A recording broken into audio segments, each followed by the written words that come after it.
Olá pessoal, tudo bem? Professor Eduardo falando. Vamos fazer mais uma aulinha hoje, aula de revisão para A6 aí para o CAUNI, tá certo? A gente já fez na semana passada uma aula de revisão para CAUNI, mas considerando mais exercícios mais teóricos, né? Estilo do Enem, estilo do PAS, exercício que envolve mais o fenômeno. Agora a gente vai fazer um pouquinho mais matemático, né? Envolve um pouquinho mais de continha. A gente vai cobrar também esse tipo de coisa na prova da A6. Então os exercícios foram selecionados assim a dedo mesmo, né, muito parecidos, muito próximos com o que a gente quer cobrar de vocês, tá bom? Então vamos lá. Bom, então vamos lá começar a nossa revisãozinha, né, para A6. Ela começa com o seguinte exercício, gente, aqui do nosso colégio, CMB. Uma garota de 11 anos está com dificuldade de enxergar na escola. O professor, então, pediu para que seus pais a levassem ao oftalmologista, que a prescreveu lentes esféricas de divergência igual a menos 2,5 dioptrias. O defeito de visão e a distância focal da lente que corrige o defeito são iguais a... Então, ela tem presbiopia e a distância focal é de menos 40 centímetros, é hipermetropia e 40 centímetros, miopia e menos 40 centímetros, hipermetropia e 25 centímetros, ou miopia e menos 25 centímetros. Então, vamos lá para as partes que a gente tem que prestar atenção na hora de ler o enunciado, tá? O primeiro delas é o seguinte, ele falou que a garota tem 11 anos, né? O fato de falar a idade e a garota ser jovem significa que provavelmente, muito provavelmente, essa menina não vai ter problemas que referem-se à idade, no caso da presbiopia, que é vista cansada, que ataca as pessoas depois de uma certa idade, fazendo com que o cristalino dela endureça e ela perca um pouquinho o poder de convergência dos seus olhos. Portanto, isso já descartaria, teoricamente, a presbiopia, que é o que está ali na letra A, tá bom? Ela está com dificuldade de enxergar na escola. O professor então pediu para que seus pais levassem um oftalmologista que a prescreveu lentes esféricas de divergência igual a menos 2,5 dioptrias. A vergência que ele está te dando aí, de menos 2,5 dioptrias, é a lente, né? São quantos graus essa lente corrigiria o defeito. Repare que essa vergência aí, ela tem um valor e tem um sinal. A vergência é o seguinte, quando ela é negativa, significa que as lentes que vão corrigir o defeito são lentes divergentes. Quando essa vergência é positiva, significa que as lentes que vão conseguir corrigir o defeito aí são convergentes. Nesse caso, menos 2,5 dioptrias, elas são divergentes. E qual é o defeito que é corrigido com lentes divergentes, né? O defeito que é corrigido com lentes divergentes é a miopia, que você tem que empurrar a imagem mais para trás, porque a imagem está se formando antes da retina. Então poderia ser aí a letra C ou a letra E. Né? Como é que a gente acha a resposta? Agora só fazendo a continha para saber qual é a distância focal dessa lente. Como a vergência é 1 sobre f, e ele te deu a vergência, você pode a partir disso tentar determinar a distância focal. Né? O f seria o inverso, f é igual a 1 sobre v. Como v é menos 2,5, né? A gente passa o sinalzinho para cima, fica 1 sobre 2,5. E 1 sobre 2,5 é 0,40 metros. Por quê? Porque a vergência foi dada em dioptrias, então sempre vai sair em metros, tá bom? Então, menos 0,40 metros, ou 40 centímetros. Portanto, a resposta seria a letra C, dessa primeira questãozinha. Vamos para a próxima. Essa da Estácio. Fala assim, um espelho esférico convexo, lembra que a gente está mexendo agora com espelhos, tá? O espelho esférico convexo tem distância focal igual a 30 centímetros. Colocamos uma seta luminosa de 10 centímetros de altura a 30 centímetros do vértice do espelho. Observamos que a imagem tem as seguintes características. Ela está distante do espelho 15 centímetros e é virtual. Ou ela está distante do espelho 15 centímetros e é real. Está distante do espelho 10 centímetros e é virtual. Está distante do vértice do espelho, aí no caso, 30 centímetros e é real. Ou não há formação de imagem nesse caso. Então, vamos tentar descobrir a que distância a imagem está do espelho, para daí então a gente saber se ela é real ou virtual pelo sinalzinho, né? Então vamos pensar, olha o que ele falou lá em cima, que o espelho é convexo. Se eu mudasse essa palavrinha aí para côncavo, já mudaria completamente o exercício, tá bom, gente? Então o espelho é convexo e ele tem distância focal igual a 30 centímetros. Tá? E ele também fala que o objeto é colocado a 30 centímetros do vértice do espelho. Sabendo disso, ele pede que você dê as características da imagem. Então, vamos lá. Se ele falou que a distância focal é 30 centímetros, esse distância focal a 30 centímetros significa o foco do espelho. E aí tem que tomar cuidado. Menos 30 centímetros. Por que menos 30? Porque o espelho era convexo. Por ser convexo, o foco tem que ser negativo. Se fosse côncavo lá, você colocaria aí positivo, tá bom? E ele falou também que a seta está colocada a 30 centímetros do vértice. Ou seja, isso aí para a gente é o P. o P é sempre positivo, 30 centímetros. E ele quer as características da imagem, né? Que geralmente são obtidas quando você acha o P' ou o A. Nesse caso, achando só o P', você já vai conseguir resolver o exercício, tá bom? Então, você tem o P igual a 30 e o F igual a menos 30. Como é que a gente acha o P', então? Vamos usar a lei de Gauss, né? A equação de Gauss, que diz o seguinte: 1 sobre F é igual a 1 sobre P mais 1 sobre P'. Eu tenho o F e tenho o P, tá bom? E quero saber o P'. Então, o F é 30 negativo, é o menos 30, porque o espelho é convexo, tá bom? O P' é 30 centímetros, então coloquei lá, menos 30 e 30 centímetros. Vou passar esse 30 do lado do PI para o outro lado, vai ficar menos 1 sobre 30, menos 1 sobre 30, que eu passei para o outro lado, igual a 1 sobre P'. Então, de um lado, se eu tirar o mínimo aí de 30 e 30, é 30 mesmo, né? Vai ficar menos 1 com menos 1, menos 2 sobre 30, igual a 1 sobre P'. Então, você pode inverter. Se eu quero P', eu inverto, né? Ponho, em vez de 1 sobre P', você põe P' sobre 1. A mesma coisa, 30 sobre 2. Ó. Então, você vai inverter as duas frações. P' igual a menos 30 sobre 2, o que daria menos 15 centímetros. Isso é a posição da imagem, ou seja, essa imagem está a 15 centímetros do vértice do espelho. Agora, esse sinalzinho negativo significa que ela está atrás do vértice do espelho. Portanto, é uma imagem virtual, tá bom? Então, ela é virtual a 15 centímetros do espelho. Então, a resposta do nosso exercício, a gente achou que era 15 centímetros, né? Poderia ser tanto a letra A como a letra B, mas ele falou que a nossa imagem é virtual, porque deu negativo. Portanto, a resposta do exercício é letra A. Questão 3, da AFA agora. Essa é bem interessante, já caiu vários concursos diferentes, tá bom? E ela dá uma revisãozinha bacana para a gente a respeito de refração, ângulo limite. Fala o seguinte: um ladrão escondeu seu roubo numa caixa pendurada por uma corda de 2,4 metros de comprimento e amarrada na base de uma boia de base circular. A boia estava em águas de índice de refração 5/4.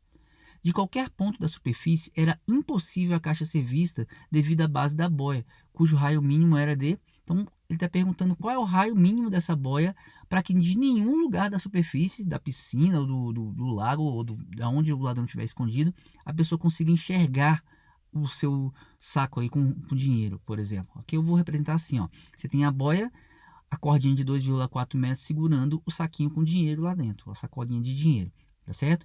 Uma pessoa que esteja aqui do lado de fora, né, que olhasse pela parte da água aí da piscina, né, fora, mesmo ali fora da boia, teoricamente ela poderia observar o raio de luz que sai ali do dinheiro. Ele, ao partir para o ar, estaria indo de um meio de refração maior, que é aquele da água ali, que vale 5/4, para o menor, que seria o ar, que vale 1, né? Portanto, ele abre em relação ao normal, a direção que ele estava indo antes, por isso que fica aquela trajetória meio curvadinha ali. Mas aí a pessoa receberia a luz daquele roubo e enxergaria sim, naquela direção que ele está olhando ali, o seu saco de dinheiro. Então ele enxergaria a coisa. O que ele quer é que você não enxergue isso, né? Ou seja, que todos os raiozinhos que saem do dinheiro ou sejam bloqueados pela boia, né? Que o raio da boia tampe esses raios aí e não deixe o raio chegar lá no olho da pessoa, ou aqueles que não cheguem exatamente na boia, cheguem com um ângulo superior ao ângulo limite. Porque aí ele não sai, não sofre refração, ele vai sofrer reflexão total, e aí bate ali e volta. Ou seja, não chega nenhum raio de luz no olho da pessoa. Mesmo que ele esteja olhando ali para a água, ele não consegue ver o que está abaixo da água, tá bom? Então a ideia é, qual deve ser o raio mínimo aí da boia? Então vamos fazer aqui mais ampliado. A ideia então é que eu bloqueie com a boia todos os raios que conseguiriam sair, né? Ou seja, que pudesse sofrer refração e chegar ao olho da pessoa, e a partir daquele ponto do raio da boia ali, já passaria do limite, e aí os raios por si só já sairiam. Ou seja, tomando esse raiozinho que eu acabei de desenhar aí como sendo o raio que chega com o ângulo limite, eu não preciso mais de boia, a própria água por si só vai barrar esses raios, tá certo? E ele vai voltar por ali. Portanto, ele está chegando naquele ponto ali, que é o finalzinho da boia, tá? Com o ângulo limite. A partir dali, qualquer raiozinho com um ângulo maior do que aquele ali, né? Ou seja, indo ali mais para o lado do olho, ele bateria na superfície da água e voltaria, não sairia. Então a pessoa lá de fora não conseguiria enxergar o saco de dinheiro. E para dentro, a boia bloquearia esses raios, tá bom? Então, olha aí, se aí é o L, eu poderia imaginar esse triângulozinho formado aí por esses raios, tá? E aqui também seria L, ó, né? Alternos internos ali. Se ali é L, aqui também é L.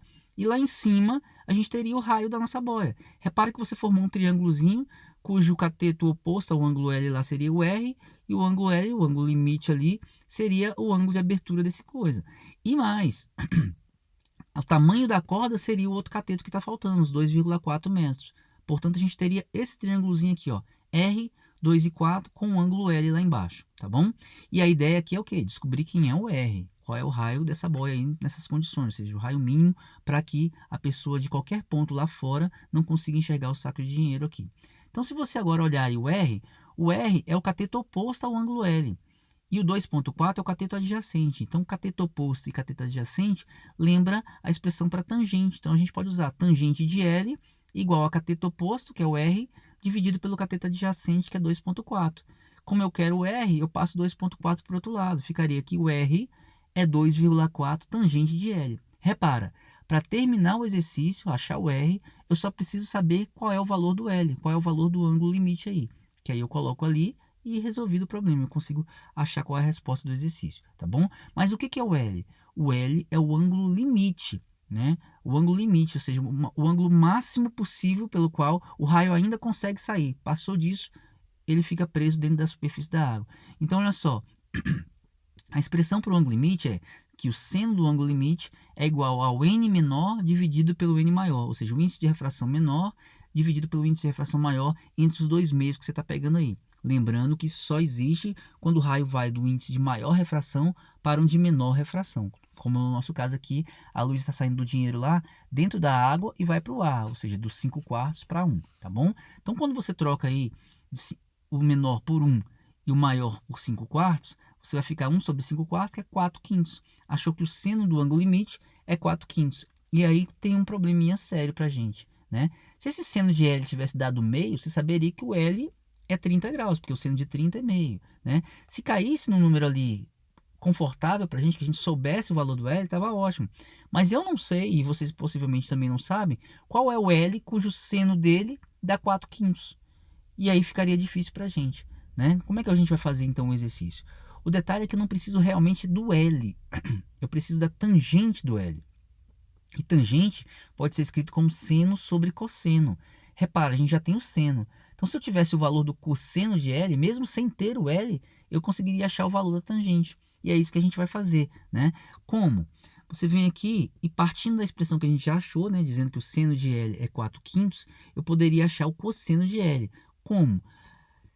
Seno ao quadrado de x, por exemplo, de qualquer ângulo, mais o cosseno ao quadrado de x é igual a 1. Essa é a equação fundamental da trigonometria. Vocês devem ter visto isso lá no 8º ano, né? no 9º ano e tal. Eu tenho o valor do seno, que é 4/5. Então, seno ao quadrado de L, ou seja, seno de L ao quadrado, ou 4/5 ao quadrado, mais o cosseno de L ao quadrado aí, é igual a 1. 4/5 ao quadrado é 16 sobre 25, mais cosseno de L ao quadrado igual a 1. Passo 16 sobre 25 para o outro lado, né? Vai ficar 1 menos 16 sobre 25. E aí, quando você tira o mínimo múltiplo aí de 25 e 1, é 25, ficaria 25 menos 16, e o cosseno ao quadrado ficaria 9 sobre 25. Então, se cosseno ao quadrado de L é 9 sobre 25, o cosseno sozinho seria a raiz quadrada disso, né? Mais ou menos a raiz quadrada disso. Raiz de 9 sobre 25, e o cosseno de L daria 3/5. Tudo bem? Então, agora você tem o seno, que é 4/5, e o cosseno, que é 3/5. Então, eu consigo achar a tangente.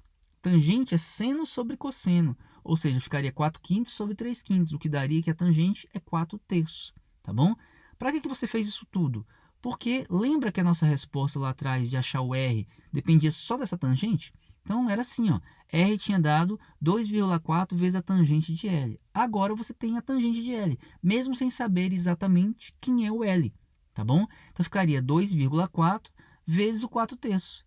2,4 vezes 4 dividido por 3. Isso daria 3,2 metros. E esse aí seria o raio mínimo que a gente teria que ter na boia para bloquear qualquer raiozinho que pudesse sair do seu do lago lá, do seu dinheiro, né? Para a parte de fora.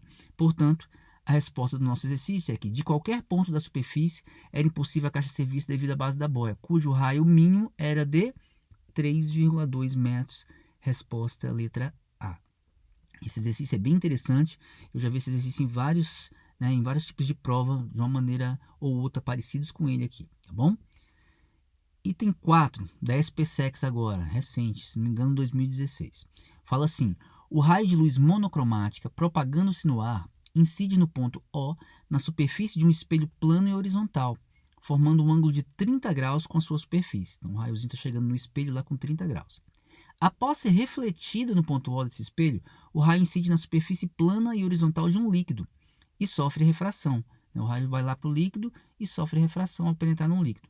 O raio refratado forma um ângulo de 30 graus com a reta normal à superfície do líquido, conforme o desenho abaixo.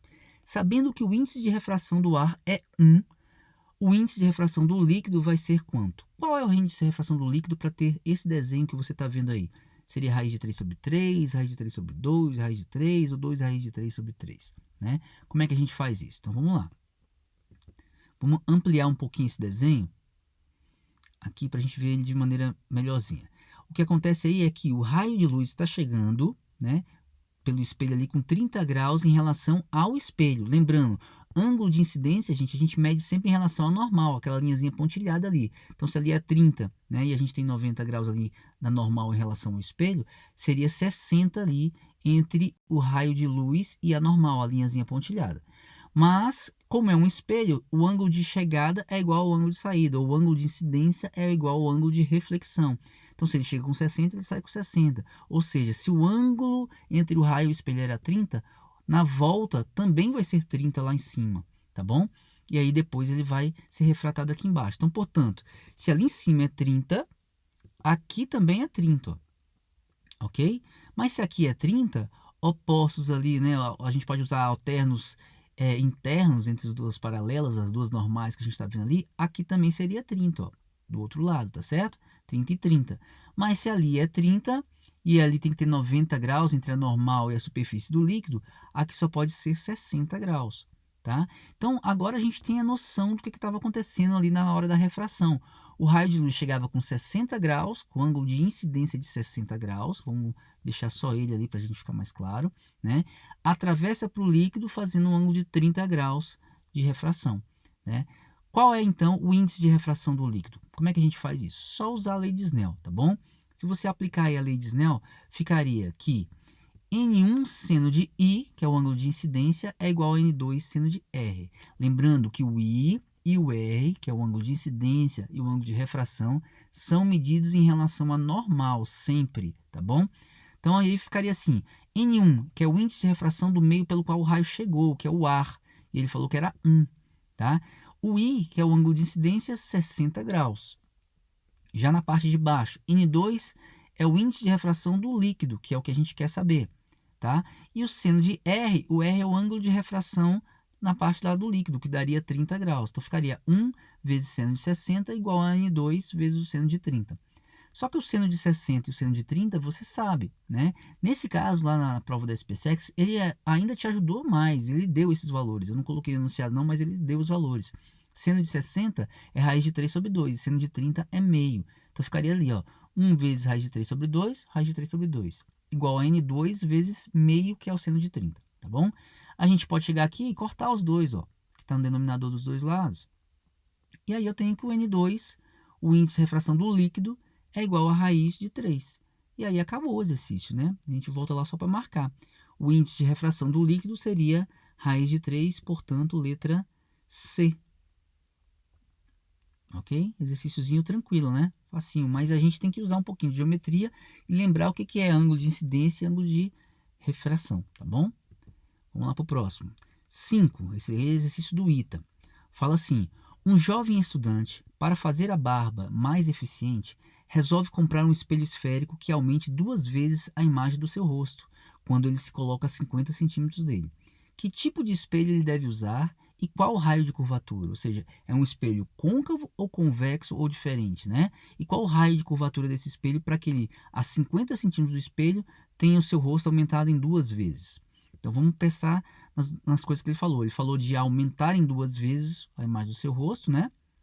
E quando ele se coloca a 50 centímetros dele. São os dois valores que ele passou para a gente. O que é esse aumentar 2 vezes? É o aumento linear. A é igual a mais 2. Agora, cuidado. O 2 é porque ele aumentou 2 vezes mesmo. E o sinalzinho se é positivo, é porque a imagem é à direita. E se fosse negativo no aumento, é porque a imagem é invertida. A pessoa está se olhando no espelho, é lógico que ela não quer se ver de maneira invertida. Portanto, você deve colocar ali que o A é mais 2, tá bom? E aqueles 50 centímetros é a distância que o cara está do espelho, portanto, é o seu P, 50 centímetros. Repara, você tem o P e tem o A. E quer saber qual é o raio de curvatura, né? Raio de curvatura a gente pode calcular como sendo o dobro da distância focal. Então, se eu souber o foco, eu acho o raio numa boa. Agora, como é que eu vou achar o foco tendo o A e o P? A gente poderia usar a equação de Gauss e depois a equação do aumento, né? Fazer duas contas aí, ou de uma maneira como a gente já mostrou em vídeos anteriores aqui, fazer isso de uma vez só, utilizando a expressão para o aumento, né? O aumento pode ser dado como sendo F sobre F menos P. Como você tem o A e o P, você pode achar o F, né? Vamos substituir aí, ó. O A vale 2, ou mais 2, e o P vale 50, ó. Então, o A é 2, vai ficar F menos 50, que era o P, tá bom? Passa o F menos 50 para lá, multiplicando aquele 2. Então, vai ficar, fazendo o chuveirinho, 2F menos 100 igual a F. Passa o F para o lado de cá, esquerdo, e o menos 100 para o lado de lá, positivo. Ficaria 2F menos F igual a 100. Ou o seu F é igual a 100 positivo. Mas se o foco é 100, o raio é o dobro do foco, portanto o raio é 200. Ambos positivos pela nossa conta, tá certo? Se o sinalzinho ali é positivo, significa que o seu espelho é côncavo. Se o seu raiozinho, o seu foco tivesse dado negativo, o espelho seria convexo, né? Lembrando que o espelho convexo, a imagem é sempre menor, não vai aumentar nunca. Então, de cara, a gente já poderia saber que o espelho deveria ser côncavo ali, tá bom? Então, ele é côncavo com raio igual a 200 centímetros, portanto, letra C seria a nossa resposta. Vamos para o próximo. Dois espelhos planos, formando entre si um ângulo diedro alfa, fornecem um certo número n de imagens de um objeto P. Sendo alfa igual a 36 graus, pode-se afirmar que n é igual a 5, somente se P estiver no plano bissetor de alfa, 5, qualquer que seja a posição de P entre os espelhos, 9, qualquer que seja a posição de P entre os espelhos, 9, somente se P estiver no plano bissetor de alfa, ou 10, qualquer que seja a posição entre os espelhos. Então, a gente vai achar o número de imagens que você vai observar e me dizer aonde que esse objeto tem que estar para você conseguir aquele número de imagens, né? São dois espelhos planos, e o ângulo entre eles é aquele que ele te falou, de 36 graus lá em cima. Então, vamos usar a expressão para o número de imagens com dois espelhos planos conjugados, o que daria n igual a 360 sobre alfa menos 1. A gente já mostrou isso, né? Agora, vamos lá. Como é que a gente faz a continha? O alfa é 36 graus, então a gente vai substituir o alfa ali por 36. Ó. N é igual a 360 sobre 36 menos 1. 360 por 36 dá 10, menos 1. Então, o N ali está dando 9. Ou seja, a gente veria 9 imagens. A gente coloca o objeto na frente desses espelhos e eu vou observar 9 imagens do mesmo objeto, tá certo? Então, a resposta do nosso exercício ou seria a letra C ou a letra D, que ambas estão marcando ali 9. O problema é que a letra C fala assim, 9, qualquer que seja a posição de P entre os espelhos, ou 9 somente se P estiver no plano bissetor de alfa.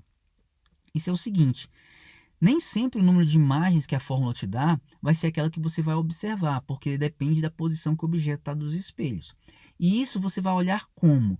Você vai olhar no primeiro termo da sua equação, naquele 360 sobre alfa que está ali, ó, tá? O 360 sobre alfa, esquece o 1, só o 360 sobre alfa. Se esse número for um número par, o objeto pode ser colocado em qualquer lugar entre os dois espelhos ali, na frente dos espelhos, que você vai observar o número de imagens que você está falando ali, os 9. Tá? E se esse 360 sobre alfa for um número ímpar, você é obrigado a colocar o objeto bem centralizado em relação aos espelhos, ou seja, no plano bissetor dos dois espelhos, se quiser observar aquele número de imagens que a fórmula está te dando. Portanto, aqui, ó, no nosso caso, 360 sobre alfa está dando 10, ó. Só a continha, 360 sobre os 36, está dando 10. 10 é um número par. Então, como é par, eu posso colocar o objeto em qualquer lugar entre os espelhos que eu vou observar 9 imagens. Se tivesse dado um número ímpar, eu só enxergaria as 9 imagens caso o objeto estivesse no plano bissetor, tá bom? Então, aqui a resposta do nosso exercício, ele pode ficar em qualquer posição entre os espelhos, porque aquele número ali foi par, tá bom? Letra C, portanto. Questão 7 da AFA. Uma luz monocromática incide em um espelho plano conforme mostrado na figura. Sabendo que do ponto onde a luz incide até uma superfície plana tem-se a altura de 60 centímetros, determine a distância x em centímetros que a luz refletida vai incidir na superfície plana. Então, o raio de luz vai chegar ali, né? Chegar no espelho, bate no espelho e é refletido. E vai bater lá embaixo. Digamos que essa distância do ponto onde o raio bate lá embaixo até a parte do espelho, a superfície do espelho ali, é o x que ele quer. Exatamente esse valor que ele está querendo. Quanto que vale esse x aí, de acordo com o que a gente já viu, né? Bom, a gente tem que lembrar o seguinte, se o espelho é plano, o ângulo de incidência, mesmo que não fosse plano, né? O ângulo de incidência em qualquer tipo de espelho é igual ao ângulo de reflexão. Então, ele está chegando com 30 graus em relação ao normal. Portanto, ele vai sair com 30 graus em relação ao normal. Mas se ali é 30 graus, e a gente usar os alternos internos ali dentro, né? A gente teria que aqui também é 30 graus. Então, você vai observar um triângulo aí. Esse triângulozinho aqui, ó. Tá bom? O ângulo ali agudo é 30 graus. O cateto oposto a ele é 60 centímetros. E o cateto adjacente é o x que você quer. Então, você tem cateto oposto e cateto adjacente, além do ângulo. Portanto, a gente pode usar a função da tangente, que a tangente de θ, de qualquer ângulo, é o cateto oposto pelo cateto adjacente. Você tem que lembrar disso, né? Nesse caso, o nosso ângulo vai ser 30 graus, o cateto oposto é 60 e o cateto adjacente 30 graus, x ali, tá bom? Então, vamos colocar, ó, tangente de 30 graus, cateto oposto 60 e o cateto adjacente x que você quer. Mas quanto que é a tangente de 30? Tem que saber, tá bom? Tangente de 30 é a raiz de 3 sobre 3, 60 sobre x. Passa, né, o x para o lado de lá e os números para o outro lado, ficaria assim, ó, que o x é igual a 3 vezes 60, que é 180, sobre raiz de 3. O que a gente vai fazer agora? Eu vou racionalizar, multiplicar por raiz de 3 embaixo e em cima, não pode ter raiz no denominador, né? Então, ficaria 180 raiz de 3 dividido por raiz de 3 vezes raiz de 3, ou seja, por 3. Ficaria 180 raiz de 3 sobre 3, tá? E 180 dividido por 3 é 60. Então, a resposta do nosso exercício ficaria 60 raiz de 3 em centímetros aí. Portanto, letra D. Tudo bem? Questão 8 do CMB. Diz o seguinte, ó. Em um experimento de ótica, um professor utilizou um cartão com números coloridos de 1 a 5, conforme a figura abaixo. Igual vocês estão vendo ali embaixo na figura, tá? Ao levar o cartão para um quarto escuro e em seguida iluminar o cartão respectivamente com luz monocromática vermelha e em seguida com luz monocromática amarela, ele conseguirá ler dois números diferentes. A soma desses números obtidos após o cartão ser iluminado pelas duas luzes em sequência é igual a... Então, olha só, gente, você tem esse cartãozinho aí do jeito que está aí, né? O número 1 vermelho, o número 2 é branco, o número 3 é azul, o número 4 amarelo, o número 5 é verde, tá bom? Sob luz normal, como essa que a gente está aqui, né? Luz branca ou luz do sol, você vê este cartão. Se eu levar ele para um quarto escuro e logo em seguida iluminar ele só com luz vermelha, que número que a gente vai ver aí? Qual desses números vão aparecer para a pessoa? E depois, com luz amarela, quais números vão aparecer? Né? E aí, com os números que aparecerem aí, você vai somar essas respostas. Então, olha só interessante. Estamos aqui agora, né? Luz branca, iluminado luz do sol, estou vendo o cartãozinho como ele é mesmo. Quando você desliga a luz, né? O que a pessoa vai ver? Se não tem luz nenhuma lá dentro, ela não vai ver nada. No quarto escuro, sem luz nenhuma, é isso que a gente vê o cartão, totalmente preto, porque não tem luz para bater ali e voltar para os seus olhos. Você não enxergaria o cartão, tá bom? Mas agora, se nesse momento eu ligar a luz vermelha, né? E luz vermelha iluminar o seu cartão, o que aparece para você, né? Como é que ficariam aqueles números 1, 2, 3, 4, 5 que a gente tinha mostrado anteriormente, né? Então, a gente tem que entender como é que funciona essa questão das luzes para determinados objetos, né? O objeto ali, o número 1, que ele é vermelho sob luz branca, por que ele é vermelho? Porque ele tem a propriedade de absorver todas as cores, menos uma, que é a que ele joga fora, que é a vermelha. Então, aquele número 1, o material de que ele foi pintado ali, absorve tudo, menos o vermelho. O vermelho ele pega e devolve. Então, uma pessoa que olhar para lá, vai chegar ao olho da pessoa só a luz vermelha, tá bom? O número 2, que é branco, ele tem a capacidade de não absorver nada, ele reflete tudo que chega para ele. Se chegar amarelo, ele reflete; se chegar azul, ele reflete; se chegar verde, ele reflete.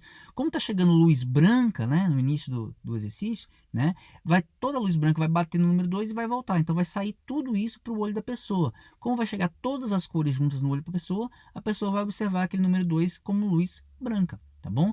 O número 3, que é azul sobre a luz branca, o que aquele número 3 faz?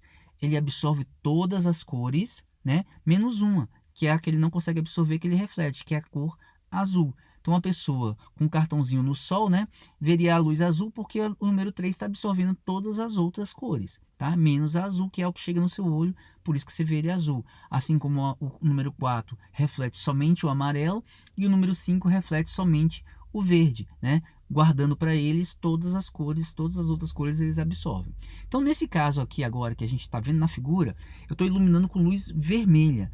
Como é que ficaria então o número 1 quando receber luz vermelha? O que o número 1 faz? Ele absorve tudo menos o vermelho. Então, se está chegando o vermelho, ele vai jogar fora o vermelho. A pessoa vai olhar para lá e vai ver o número 1 vermelho. Tá? O número 2, ele reflete tudo que chega para ele. Como está chegando só vermelha, monocromática vermelha, ele vai refletir só o vermelho. Então, a pessoa que olhar para o número 2 vai ver o número 2 só vermelho. Tá? O número 3, ele absorve tudo e reflete só o azul. Como o que está chegando é só vermelho, o número 3 vai absorver e não vai jogar fora nada. Quando ele não joga fora nada, não chega luz nenhuma para o olho da pessoa que estiver olhando ali. Portanto, a pessoa vai olhar aquele número 3 como sendo preto, assim como o número 4 e assim como o número 5 também, né, que vão absorver aquela cor vermelha. Então, a pessoa, quando iluminar no quarto escuro com luz vermelha, veria o cartão assim, ó, só o número 1 e o número 2, tá bom? Ou seja, a gente veria o número 12 aí, tá bom? Se eu desligar a luz aqui agora, né, desligando a luz ali, a gente não veria mais nada. Então, aquele cartãozinho 1, 2, 3, 4, 5, a gente estaria vendo nada aí.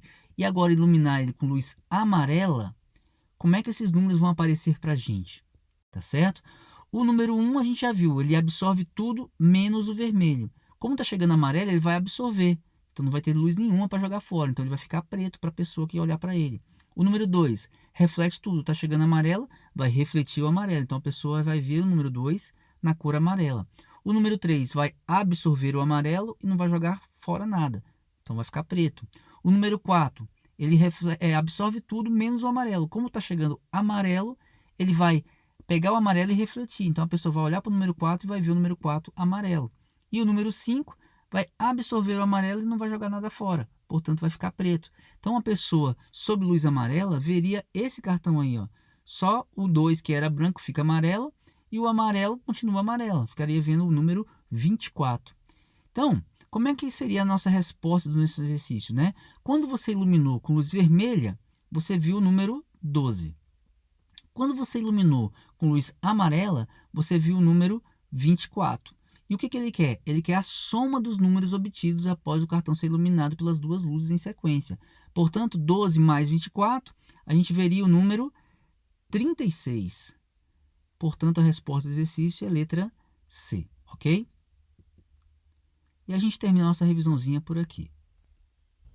Então foi isso. Espero que tenha gostado aí da revisãozinha para 6. Né? Refazer os exercícios em casa, refazer os exercícios das listas que a gente colocou também para vocês aí no AVA, tá bom? E qualquer dúvida vai tirando aí com a gente, né, pelo fórum, que a gente vai tentar resolver o mais rápido possível, tá bom? Grande abraço, fique com Deus.